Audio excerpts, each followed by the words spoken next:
27 years ago, an entire fifth-grade class disappeared. 23 children and their teacher vanished during what was supposed to be a simple field trip to the national park. The school bus never arrived at its destination. It was never found. No bodies were discovered. No ransom notes appeared. The children, their teacher, Mr. Anderson, and the bus driver simply ceased to exist on a sunny Tuesday morning in spring. The case became one of the most haunting mysteries in the state's history. Search teams combed through forests for months. Divers searched every lake and river. The FBI brought in their best investigators. Nothing turned up, not a single clue. The only theory that gained any traction was that Mr. Anderson, the teacher, had somehow orchestrated the disappearance.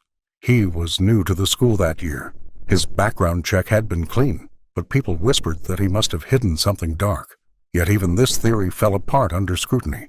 Mr. Anderson had no criminal connections, no suspicious financial transactions, no motive anyone could find. For the families left behind, life became an endless nightmare of waiting and wondering. Were their children alive somewhere? Had they suffered? Would they ever know the truth?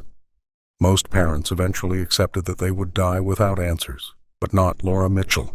Laura's daughter Chloe had been among the missing, and Laura had never stopped searching. Today marked exactly 21 years since the disappearance. Laura woke before dawn, as she always did on this date. She sat on the edge of her bed and looked at the framed photo on her nightstand. Chloe smiled back at her, frozen at 10 years old forever. Those bright eyes, that gap-toothed grin, the messy ponytail that Chloe insisted on doing herself every morning. Laura touched the glass gently. She had aged 21 years while her daughter remained a child in every photo, every memory. Laura got dressed slowly. She made coffee. She sat at her kitchen table and watched the sun rise. The anniversary was always hard, but this year felt different somehow. She couldn't explain it. Just a feeling in her bones that something was about to change. The morning light filled her kitchen with a golden glow that reminded her of Chloe's hair in the sunshine. Her daughter had loved mornings, always bouncing out of bed ready for adventure. Laura wondered what kind of woman Chloe would have become. Would she have gone to college, gotten married, had children of her own? These thoughts were torture, but Laura couldn't stop them from coming every year on this date. At 9 o'clock, Laura drove to Helen's house. Helen's son, Marcus, had been in the same class as Chloe. The two women had found each other in their shared grief years ago. They met every anniversary to remember and to support each other through the day. The drive was familiar, each turn and stoplight memorized from years of repetition. Laura passed the old school on her way. It had been torn down 10 years ago, replaced by a shopping center, but she could still see it in her mind, could still picture the yellow buses lined up outside on that terrible morning. Helen opened the door before Laura could knock. They embraced without words. Some pain went too deep for language. Helen had lost weight over the years, grief carving hollows in her cheeks, but her eyes still held the same mixture of sorrow and determination that had drawn Laura to her in those first horrible months after the disappearance. "I made tea," Helen said finally. "The chamomile kind you like." They sat in Helen's living room, surrounded by photos of Marcus. Like Laura, Helen had created a shrine to her lost child. The walls showed Marcus at every age up to 10. His baseball trophies still sat on the shelf. His last report card remained pinned to a bulletin board. There were art projects he had made, stories he had written, certificates of achievement for perfect attendance. Every piece of evidence that Marcus had existed, had been real, had been loved. "The police called yesterday," Helen said quietly. "That new detective, the young one. He wanted to know if I needed anything today." "Support services," he said. Laura nodded. The police still checked in occasionally, though less frequently as the years passed. The case had gone cold long ago. Each new detective who inherited the file would review it, make a few calls, then move on to cases with actual leads. Laura didn't blame them anymore. 21 years was a lifetime in police work. "Actually," Helen continued, "he brought something over. Said it was being digitized and thought I might want the originals." She pulled out a manila envelope from beside the couch. "Photos from the investigation, the ones they took that morning before the trip. I haven't looked yet. I wasn't sure I could handle it alone." Laura's heart tightened. She had seen every piece of evidence dozens of times over the years, but the photos from that morning were especially painful. They showed the last moments of normalcy before the world shattered. The last proof that the children had been happy, excited, unaware of what was coming. Helen opened the envelope with shaking hands. Inside were about 20 photographs. The crime scene photographers had documented everything that morning as part of routine procedure for school trips. Photos of the bus, the school entrance, the permission slips on the teacher's desk. There were shots of the empty classrooms after the children had boarded the bus, backpacks still hanging on hooks for students who would never return for them. They looked through them slowly. There was the bus, clean and yellow in the morning sun. There was Mr. Anderson checking his clipboard. There was the class photo. All 23 children posed in front of the bus with their teacher. Laura found Chloe immediately, third row, far left, wearing her favorite purple jacket. She was making bunny ears behind her friend Sarah's head, both girls trying not to giggle. "Look how happy they were," Helen whispered. She traced her finger over Marcus's face. He was in the front row, grinning wide, his new glasses slightly crooked on his nose. Laura stared at the photo. She had seen it hundreds of times, but something made her lean closer. The photo had been taken at an angle that captured not just the children, but also part of the parking lot beside them. In the driver's side mirror of the bus, she could see a reflection of the area behind the photographer. The mirror was large and slightly convex, designed to give drivers a wide view of their blind spots. "Helen," Laura said slowly, "do you have a magnifying glass?" Helen fetched one from her desk drawer. Laura held it over the mirror in the photo. The reflection was distorted and faint, but she could make out shapes.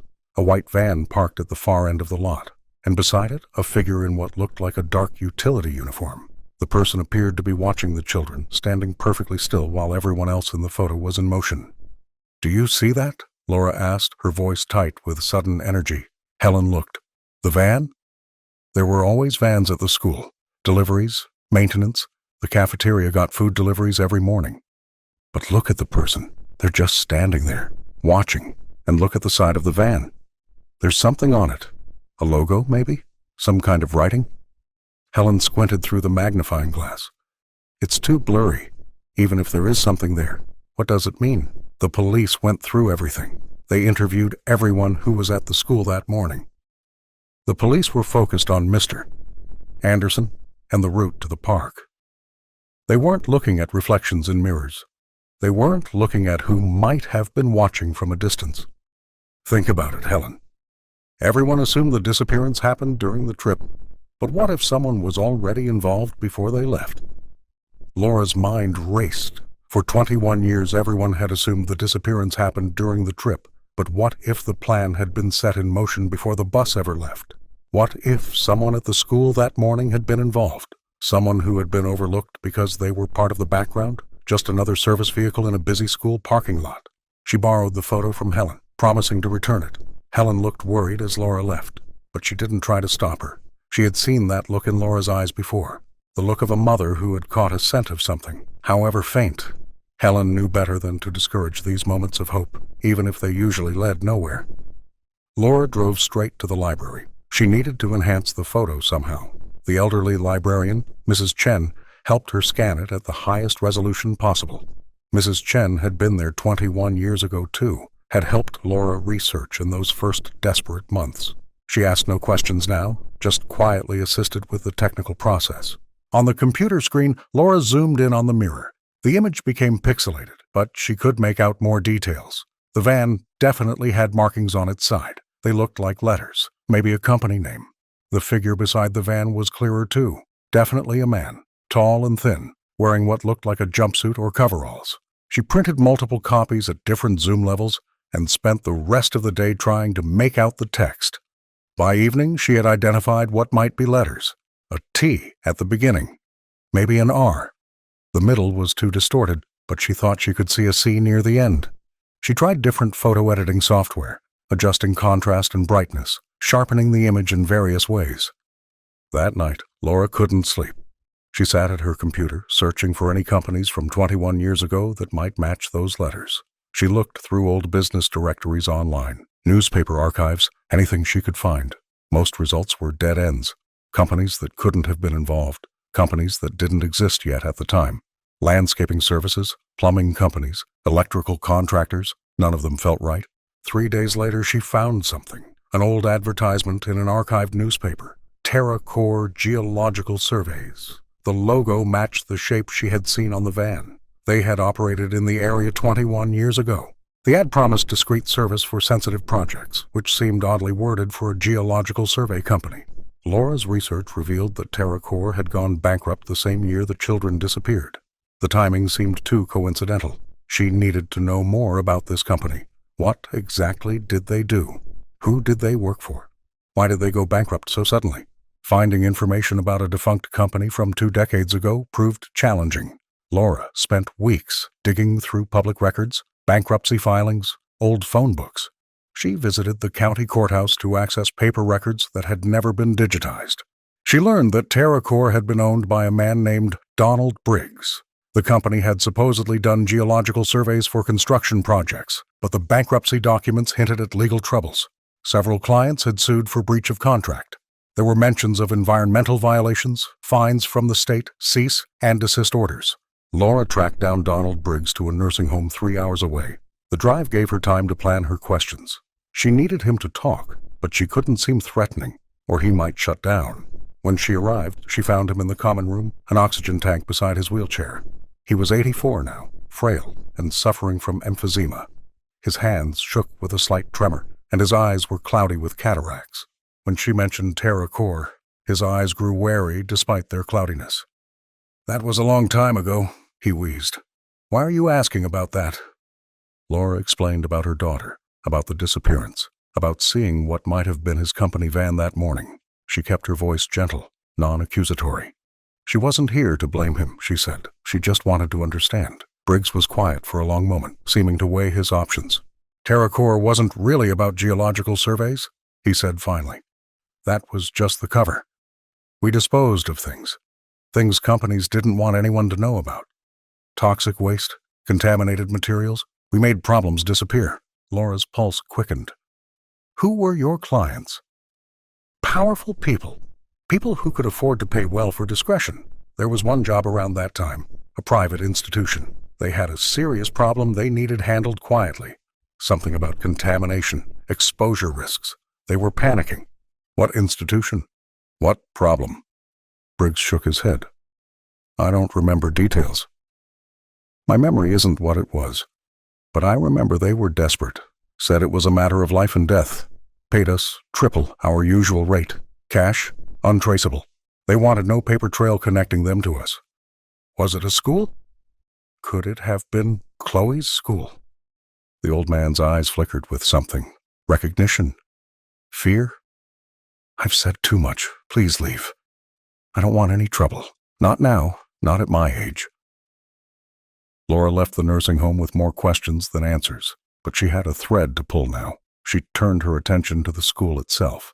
If TerraCore had been hired by the school, there had to be a reason. Something about contamination, Briggs had said. Exposure risks. Chloe's elementary school had been relatively new at the time of the disappearance. It had opened just 5 years before the incident. Laura had never questioned its history before. Now she dove deep into property records and news archives from before the school was built. She spent days in the basement of the public library, going through boxes of old newspapers that hadn't been digitized. What she found made her stomach turn. The land where the school stood had previously been an industrial site. A chemical plant had operated there for 30 years before closing. The plant had manufactured pesticides and industrial solvents. There had been several accidents over the years, spills that had been quickly covered up. The land had been sold cheap to a developer who had then donated it for the school.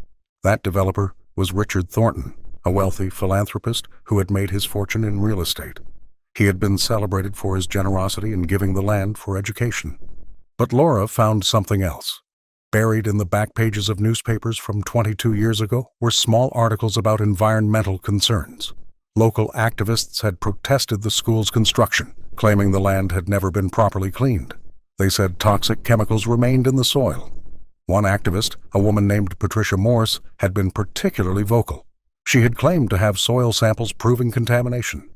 But those protests had suddenly stopped. The activists had gone quiet. Patricia Morse had moved out of state. The school had opened on schedule. Laura tracked down Patricia Morse through social media. She was living in Oregon now, working as an environmental consultant. When Laura called her, Patricia was reluctant to talk at first. That was a long time ago, Patricia said. I've moved on. Please, Laura begged. My daughter was one of the children who disappeared. If there's anything you know, anything at all. Patricia was quiet for a moment. Then she said, They paid me to leave. Thornton's people. They threatened me first, said they'd destroy my career. Maybe worse. Then they offered money. A lot of money. I had a family to think about. I took it and left. But the soil samples showed massive contamination. Benzene, toluene, heavy metals. That land should never have been used for a school. Children playing on that playground every day, breathing in dust from that soil. It was criminal. Laura needed to know if there had been health problems at the school before the disappearance. She tracked down former teachers, parents of children who had attended before the incident. Many didn't want to talk, but a few opened up. There were issues, admitted Janet Paulson, whose older son had attended the school 2 years before the disappearance. Kids getting sick more than seemed normal. Headaches, nausea, rashes. My son developed a persistent cough that wouldn't go away. We moved him to private school. The doctor couldn't figure out what was wrong, but I had a feeling it was something at that school. Another parent, Tom Bradley, remembered similar problems. There were rumors about the water fountains. Some parents started sending bottled water. Kids would come home with strange symptoms, dizziness, fatigue, nosebleeds. But the school said everything was fine. They had documents proving the land was clean. Official reports from environmental agencies saying there was no danger. A former teacher who asked to remain anonymous told Laura about a disturbing pattern. The longer kids were at the school, the sicker they seemed to get. The fifth graders, who had been there since kindergarten, they were the worst. Chronic health problems, learning difficulties that hadn't been there before. We reported it to the administration, but nothing was done. Laura's investigation was gaining momentum, but it was also gaining attention. She started noticing things. A white van, modern but similar in style to the one from the photo, appeared on her street several times. She would see it parked across from her house when she left in the morning, then spot it again near the library or courthouse where she was researching. She received phone calls where no one spoke on the other end. Her email was hacked, though nothing seemed to be taken. Someone had been in her house while she was gone. Nothing was missing, but things were slightly out of place. Papers moved, drawers not quite closed the way she had left them. Someone was watching her. Someone who didn't want her digging into the past. Someone who still had power and resources 21 years later. This only made Laura more determined. She was getting close to something. She could feel it. The fear meant she was on the right track. She decided to research the field trip itself more carefully. The official story was that the class was going to the national park for a nature study trip, but Laura found inconsistencies. The permission slips the parents had signed mentioned the national park, but the backup documentation in the school's files, which she accessed through a sympathetic former secretary, showed a different destination had been logged with the district office that morning. The bus was registered as going to a location called Pine Ridge Facility. Laura had never heard of Pine Ridge Facility. It wasn't in any current maps or directories, but in old industrial surveys, she found it. Pine Ridge had been a waste treatment plant owned by Thornton Industries, Richard Thornton's company. It had been shut down 20 years ago, a year after the disappearance. The timing was too perfect to be coincidence. The pieces were coming together in a horrifying picture. The school built on toxic land, children getting sick, a secret change in the field trip destination, a waste disposal company at the school that morning, all connected to Richard Thornton. He had built the school on contaminated land he owned. Then, when the children got sick, he had arranged for them to disappear, rather than face the consequences. Laura knew she needed more evidence before she could go to the police. They had dismissed her before when she had theories. She needed something concrete, something undeniable. She decided to confront Richard Thornton directly. Thornton was now one of the most respected men in the state. His educational charities had built dozens of schools. He sat on boards of hospitals and universities. He was untouchable, surrounded by lawyers and public relations professionals. But Laura discovered he would be attending a charity gala for his foundation's anniversary. It was a public event. She bought a ticket with the last of her savings. The gala was held at the city's finest hotel. Laura dressed carefully, trying to blend in with the wealthy donors. She wore her best dress, the one she had bought for Chloe's graduation that never happened. She waded through speeches praising Thornton's generosity and vision. She watched him smile and shake hands, accepting praise for all the good he had done. When he stepped away from his table to get a drink at the bar, she approached. "Mr. Thornton," she said quietly. "My name is Laura Mitchell. My daughter Chloe was in the class that disappeared 21 years ago." Thornton's face went rigid. "I'm sorry for your loss," he said stiffly, starting to turn away. "I know about the toxic land. I know about TerraCore. I know about Pine Ridge facility." He stopped, turned back to her. His eyes were cold now. "I don't know what you think you know, but you're mistaken. The children were getting sick, weren't they? From the chemicals in the soil. You knew the land was contaminated when you donated it. And when the children started showing symptoms, when it was about to come out, you had to make them disappear."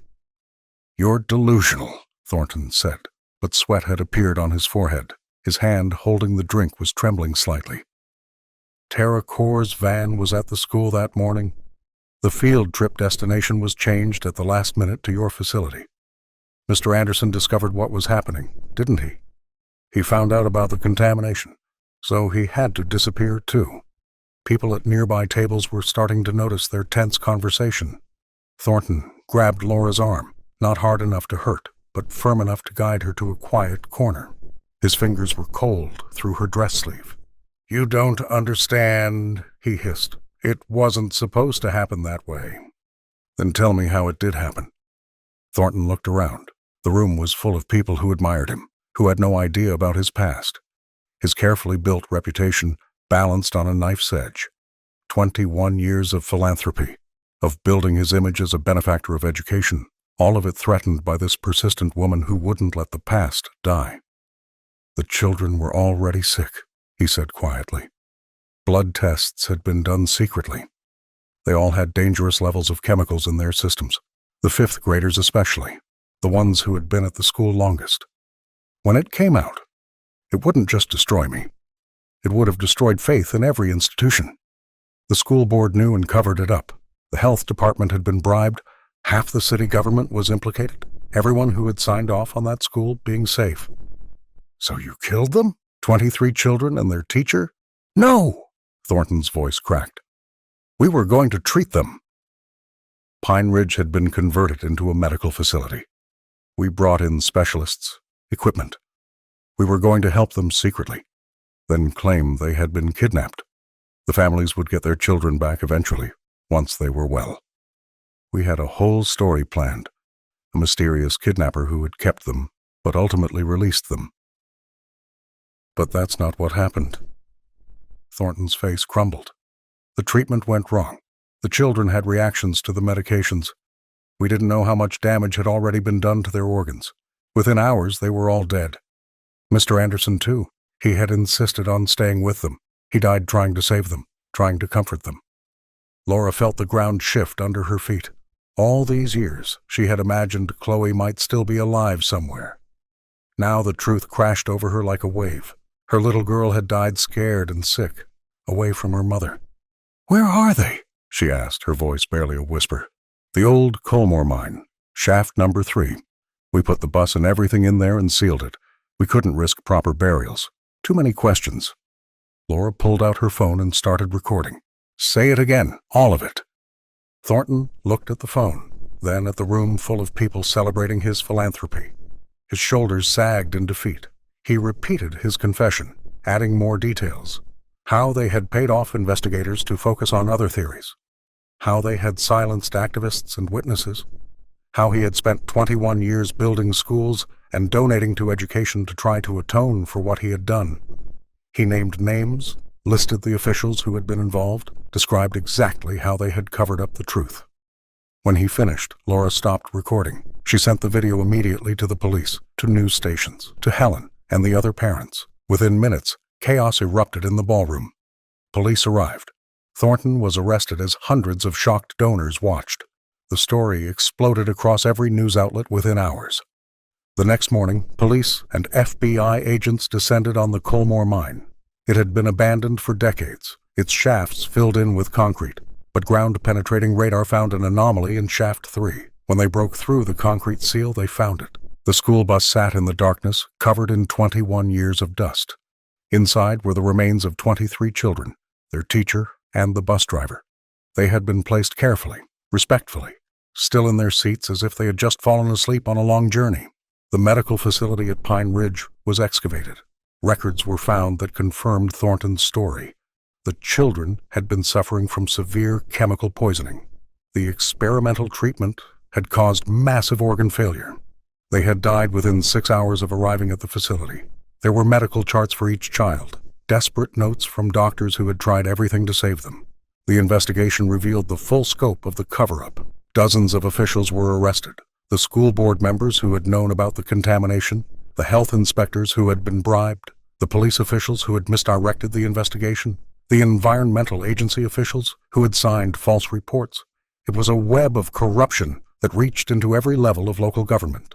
The families finally had their children back. They could bury them properly, grieve properly, and begin to find some measure of peace. At Chloe's funeral, Laura stood beside a small white casket. Helen stood next to her, Marcus's casket beside Chloe's. The two mothers held hands as they said goodbye to their children for the last time. The funeral was held on a sunny day, the kind of day Chloe had loved. Birds sang in the trees. A gentle breeze carried the scent of flowers. The other parents approached Laura after the service. They thanked her for never giving up. For 21 years, she had refused to let the case die. When everyone else had accepted the mystery, she had kept searching. Her love for Chloe had been stronger than the fear, stronger than the pain, stronger than the powerful forces trying to keep the truth buried. "You gave us answers," one father said through tears. "You gave us the truth.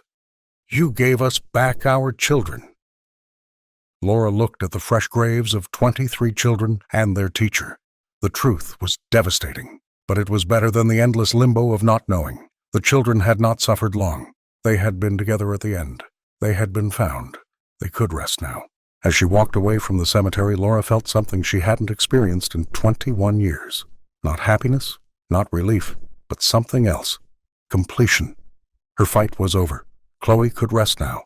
They all could rest. The not knowing had been its own kind of death, dying a little more each day. Now there could be healing.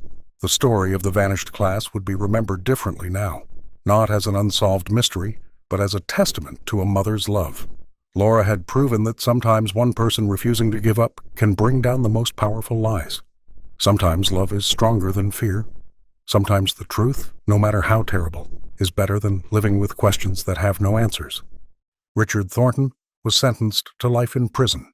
The other conspirators received varying sentences. The site of the school was cleaned properly and turned into a memorial garden. Each child and Mr. Anderson had a tree planted in their honor. A monument was erected with all their names, and beneath it, the words that Laura had suggested. They were not forgotten. Laura visits Chloe's tree every week. She tells her daughter about the world, about how things have changed, about how she is remembered. The tree grows stronger each year, its roots deep and its branches reaching toward the sky. It is alive in a way Chloe never got to be, but it is beautiful and strong, just like the little girl who wore purple jackets and insisted on doing her own ponytail. The truth had been hiding in a mirror's reflection for 21 years. It took a mother's eyes to see it. It took a mother's love to pursue it. And it took a mother's courage to reveal it to the world. One small detail that everyone else had overlooked had unraveled a conspiracy that reached to the highest levels of power. Laura had faced down threats and intimidation, had spent her life savings, had sacrificed everything to find the truth. And in the end, she had won. Laura's incredible fight for the truth shows the power of a mother's love. What did you think of this unbelievable story? Let us know in the comments. And for more unforgettable stories, don't forget to like and subscribe.